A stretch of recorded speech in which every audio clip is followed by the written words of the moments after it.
Today's discussion is from the environment topic. Okay, basically the climate change. So this particular piece of article has been published in the explain section of the Indian Express.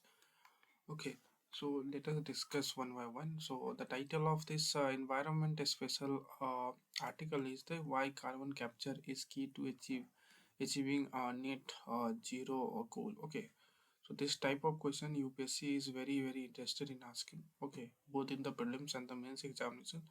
So we must understand this. Okay, setting aside rupees 2000 crore for the development of carbon capture, utilization, and storage solutions over the next 5 years in the budget, the government has bet big on technologies essential to reducing the carbon footprint on some of India's critical industries. This will help India achieve net zero emission status in the long term. Now, what is this CCUS, carbon capture utilization storage solutions? Carbon capture, carbon capture utilization storage solutions. As the name suggests, carbon capture utilization storage is first about capturing carbon dioxide. Okay, capturing carbon dioxide emitted in different industrial processes. The captured carbon dioxide can then be either stored over a period of either stored over a period over a prolonged period, like in some special geological formation under the earth's surface, or be converted into more useful chemicals. Carbon capture utilization storage is not a single technology. It refers to a variety of different technologies and approaches that ensure that the emitted carbon dioxide, the main cause of global warming and consequent climate change, does not get into the atmosphere. Does not get into the atmosphere. Okay, so it refers to a variety of different technology and a process that ensure that the emitted carbon dioxide, the main cause of global warming, does not main cause of global warming and consequent climate change does not get into the atmosphere. Such technologies have been around for decades, but their development has been extremely limited, mainly because of cost and safety considerations. Okay, and difficulties in scaling them up. The situation has been changing in the past few years. Carbon uh, Many carbon capture, utilization, and storage projects are kicking off, mainly in the US, Europe, and China. Still, barely 50 million tons of CO2 are currently captured every year globally and to be stored or utilized. That is less than half a percent of the nearly 40 billion tons of CO2 that is emitted every year. But with countries struggling to make a significant reduction in their actual emissions, carbon capture, utilization, and storage technologies hold the key to achieving net zero status. There is no pathway in which the world is able to keep global warming in check and achieve a global net zero status by 2050 without a significant intervention from the CCUS technologies. Okay, now the budget push.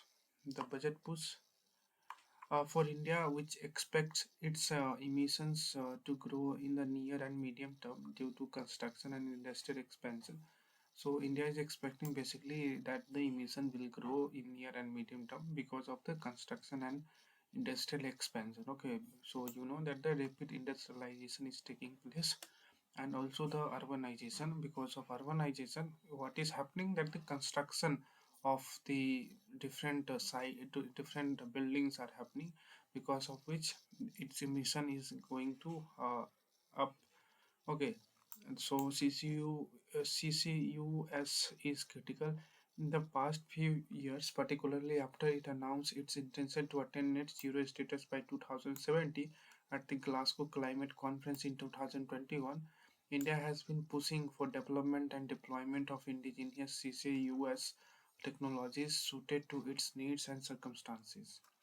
Some pilot and demonstration projects are operational in steel, cement, chemical industries. Potential sites for large scale carbon capture and those feasible for long storage have been mapped. Several research groups across different institutions have been working on developing homegrown carbon capture utilization storage solutions. Centers of excellence like the ones at IIT Bombay and Jawaharlal Nehru Center for Advanced Scientific Research in Bangalore, IIT Bombay and Jawaharlal Nehru Center for Advanced Scientific Research in Bangalore have been set up specifically for this purpose. Several studies have been conducted to assess the needs and gaps. Though the overall science of carbon capture utilization utilization storage is fairly well established, innovations in engineering processes and materials are required at every stage of the pipeline, capture, transportation, storage, utilization to bring in a greater efficiency, cost effectiveness, and safety. In December, Department of Science and Technology released carbon capture utilization and storage research and development roadmap for 2030, identifying the technology, finance, and policy bottlenecks to rapid development and adoption of such solutions. The budgetary outlet of rupees 20,000 crore over 5 years seeks to address one of the biggest gaps in this area.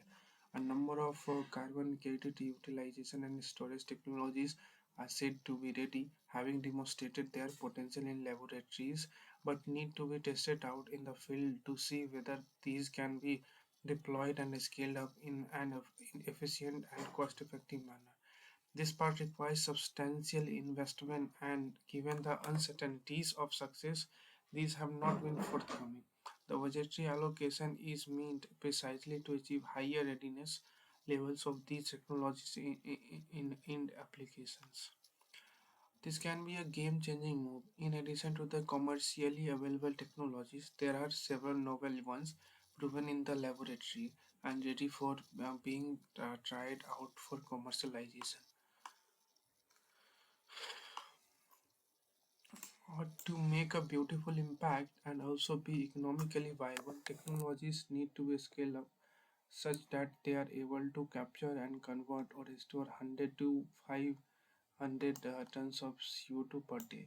Become Vishal, professor and convener DST National Center of Excellence in CCUS at IT Bombay said, I am sure we will see several CCUS technologies get commercially deployed in India in the next 5 years, he said. Economic benefit: the carbon, carbon, the carbon credit. Carbon. What was there? This carbon CCUs means what? Capturing carbon. Sorry. Yes.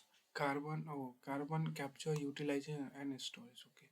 Carbon capture, utilization, and storage. Okay.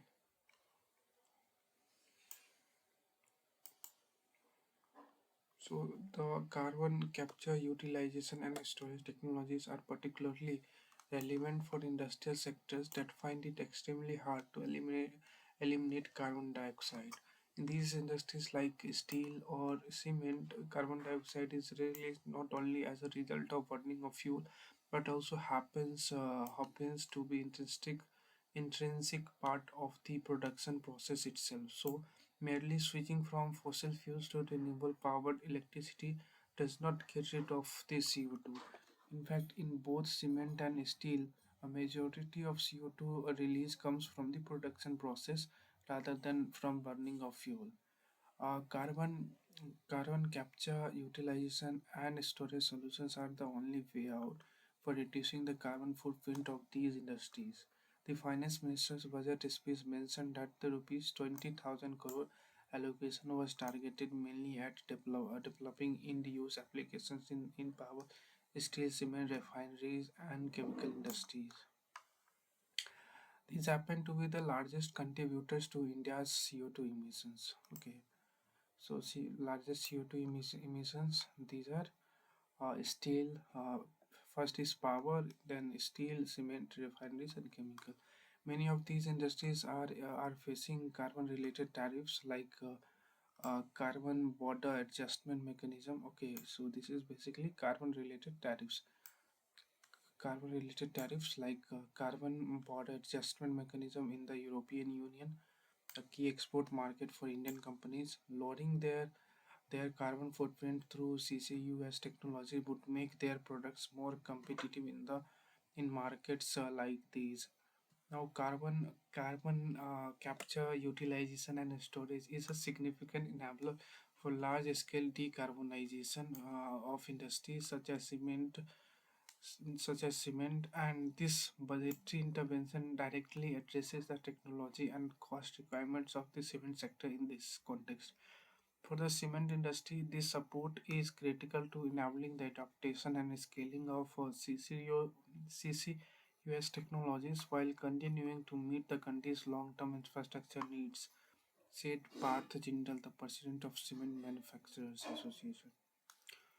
Well, so the story is that we need to scale up what you call the carbon capture utilization and storage solution. Okay, and that is why the budget has allocated around 20,000 crore rupees, okay, for the last for next 5 years for on the development of CCUS solutions. Okay, a long way to go. So global carbon capture status. So this is a status of this technology in India. Okay, why this is important because it will help India to achieve net zero by 2070. Okay, now you have certain centers of excellence at IT Bombay and Jawaharlal Nehru Center for Advanced Scientific Research. Okay, these are working proactively to develop CCUS. Okay, so the budget has allocated rupees 20,000 crore for carbon capture, utilization, and storage. The tech has been around for years, but scaling up is a challenge. Okay, so carbon capture, utilization, and storage. So that is the thing. Now Iran is of much greater consequence than Venezuela. Okay, so this is the thing. I think this much is we have done.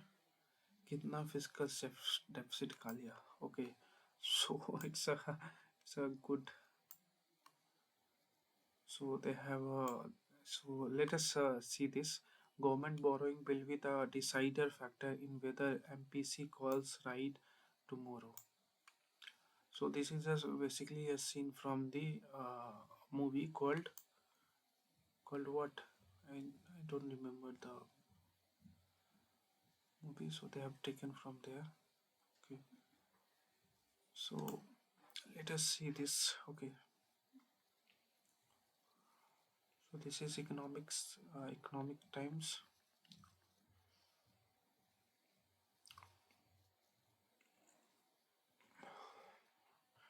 On Sunday, Nirmala Sitharaman had her moment in the sun when, as the longest continuously serving finance minister, she presented her ninth consecutive budget. It's now RBI Governor Sanjay Malhotra's turn. But this time around, keepers of the country's fiscal monetary policies are in a bit of pickle. Budget estimates, especially revenue estimates, are based on GDP and retail inflation projections. But unlike in normal years, this will undergo considerable change, courtesy in the new GDP series base 2020-23 against the present 2011-12 and new inflation series base 2004-24. The net result is that the finance minister budget arithmetic is likely to go for a toss once the rebased GDP and inflation numbers come in later this month. Okay. Likewise, MPC's monetary policy committees carefully crafted decisions due tomorrow come may come apart at the season.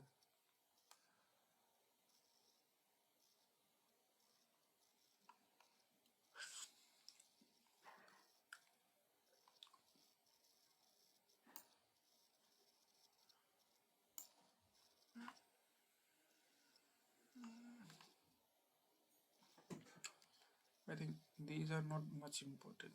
See, this is a very comprehensive article on fiscal deficit. I think for us, what we have to generalistic in our approach, okay, not a specific. Okay, so a specialization we are not going to do. So let us see anything else we can have. Okay, I think not much thing. I think this was important from GS perspective 3. Now here is from for India Park, peace is not weakness, dialogue is not defeat. We have editorial page.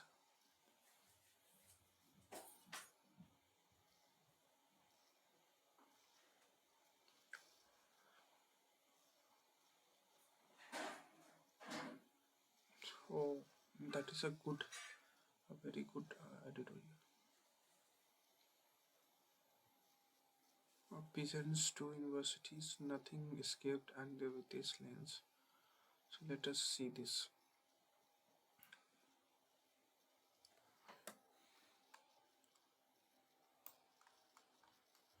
Modern Indian sociology begins with Professor Andevete, but his death this week does not signal its decline. This is because he opened that door wide enough for future generations to walk through and leave one-dimensional micro-level studies behind to study India first and then the world. When Professor Betty wrote his landmark work Caste, Class and Power, it was not just another village study, but one that brought in Indian politics and universal theory together and in equal measure. He integrated into the study the powerful emerging currents of Dravidian politics, the dynamics of Darwinian politics, the dynamics of caste, economic and political power, all of this taking place vividly in Hereto unquestioned Brahmin dominated village in Tamil Nadu. His work is probably the most outstanding one till now about the transition from cumulative to dispersed inequalities in village India, where the excess of ritual, political, and economic dominance no longer converge. Indeed, one might even say without exaggeration that caste, class, and power exemplified this aspect so well that the shift in the contemporary rural dynamics can be encapsulated in one phrase from cumulative to dispersed inequality. This allowed him to provide a profound alternative to Louis Demo's study of caste hierarchy where ritual dominance was the critical factor. Professor Bethe received numerous awards both nationally and internationally. He was honored with Padma Bhushan and was also elected a fellow of the British Academy. To his style, he was a celebrity both in India and the West. He lectured across the globe and was feted everywhere as a star celebrity. Yet his heart and intellect both belonged to India. His duels with the Marxists were always tinged with administration for them, perhaps on account of his college years in Kolkata, but more because he was intrinsically a complete intellectual. When I asked him a question which people must have badgered him with forever as to why he chose to teach at the Delhi School of Economics when every recognized university in the world would love to have him. He replied rather dismissively that he enjoyed working and teaching here, no further explanation.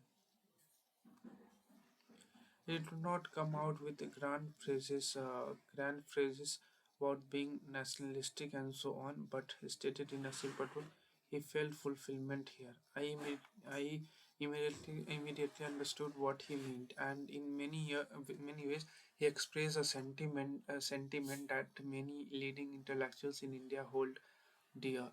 My first meeting with him in the late 1960s was a brief and informal encounter. He had just become a Nehru Fellow and was out of active teaching. His reputation even then was sky high, and as a pretentious young person, I instinctively kept looking out for things in his armor and was disappointed that I didn't find any. Much later in the 1990s, when I came back to the Delhi School of Economics, this time as a faculty member, I realized how generous he was with those who critiqued him and did not let any of the negative comments in the come in the way of personal relationship. On one occasion, I was rather rude in my response to think what this.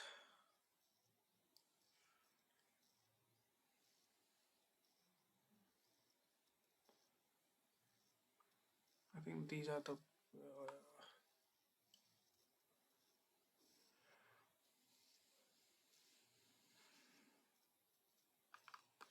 sorry, but I don't think these are personal things. I think not important for us. Okay, so I was wrong. So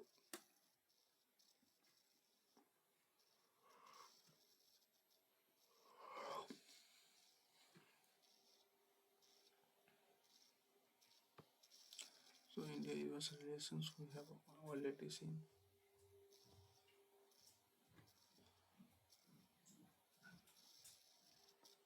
Financing system not so important.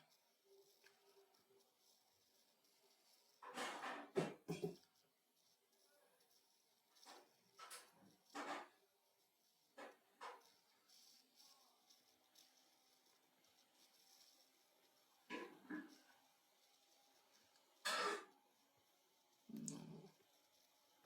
Let us see the Indian Express economy section. Okay, I hope they would have been yes. So economy section is the most important page of the Indian Express. Okay, so let us see this. So land acquisition would be one of the main challenges for the project. With seven new corridors, India will be 100% Atmanirbhar in making bullet trains. Now let us see this.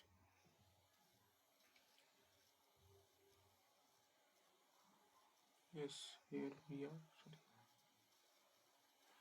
Sorry. Indigenous technologies will be used. Indigenous technologies will be used in the seven high-speed rail corridors newly announced in the latest budget, and India will soon have its own bullet train. Aswani Vaishnav, the Union Minister for Railways, Information and Broadcasting and Electronics and Information Technology, said in an interview with Dheeraj Mishra. While India's first fully train project, the Mumbai-Ahmedabad high-speed rail, is under construction, Mumbai-Ahmedabad high-speed rail is under construction. The government has announced Mumbai-Pune, Pune-Hyderabad, Hyderabad-Bangalore, Hyderabad-Chennai, Chennai-Bangalore, Delhi-Varanasi, and Varanasi-Siliguri high-speed rail corridors as growth connectors. Vaishnav said Indian Railways has fully understood the complexities of high rail speed systems and is ready to implement them independently. He also noted that land acquisition would be one of the main challenges for the project and said that all states should support it as this is what the people deserve and desire. He did accepts. What was the rationale behind choosing the seven corridors for next phase of the bullet train project? High speed rail is a major game changer.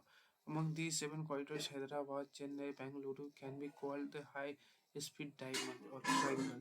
All three are major economic centers. Connecting them will not only improve connectivity but also trigger new development along these corridors.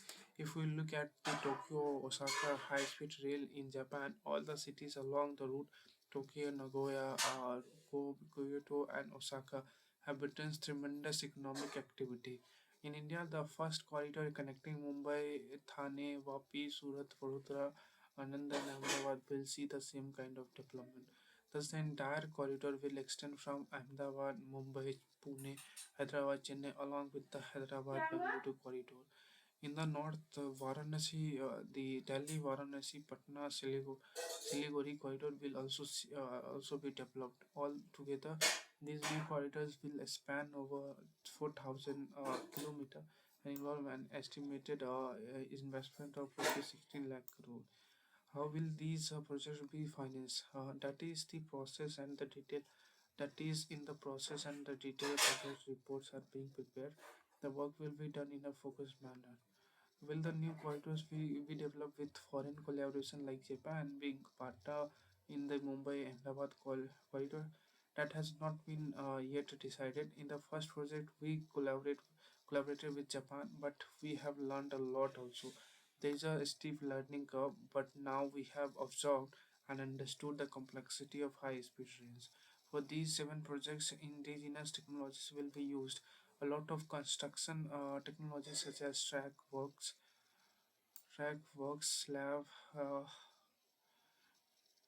So leave this thing. So just one important is that the seven high-speed rail corridor is to be developed. Okay, so, so that is the thing.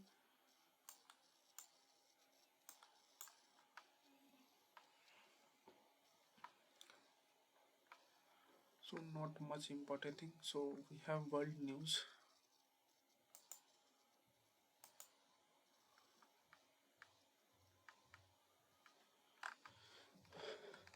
So let us end here. I think that's all for today's. Thank you.